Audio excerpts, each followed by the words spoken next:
मोखाडा तालुक्यात आदिवासी दिनानिमित्त नियोजन बैठक संपन्न।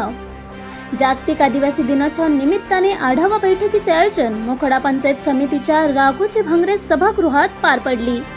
यावेळी आदिवासी समाज संघर्ष समितीचे अध्यक्ष तथा मोखाडा नगरपंचायतचे उपनगराध्यक्ष नवसुदिका, समितीचे खजिनदार भाऊ नावळे, मोखाडा पंचायत समिती सभापती युवराज गिरंथले, रामचंद्र जाधव, संपादक तथा पत्रकार मकरंद बात्रे, सरपंच युनियन अध्यक्ष प्रकाश भोंडवे, राहुल झिंजुर्डे, अजय शेळकंदे, सचिव प्रदीप वारघडे, पत्रकार भाऊ वैचल तसेच सर्व ग्रामपंचायतीचे सरपंच व मोठ्या प्रमाणात आदिवासी समाज प्रतिनिधी उपस्थित होते।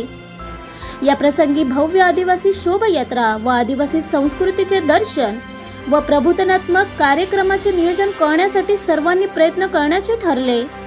शेवटी सर्व उपस्थित समाज बांधवांचे संपादक मकरंद बात्रे यांनी आभार मानून लवकरच दुसऱ्या बैठकीचे आयोजन करण्यात येईल असे सांगितले। ब्युरो रिपोर्ट लोखंड वृत्तवाहिनी।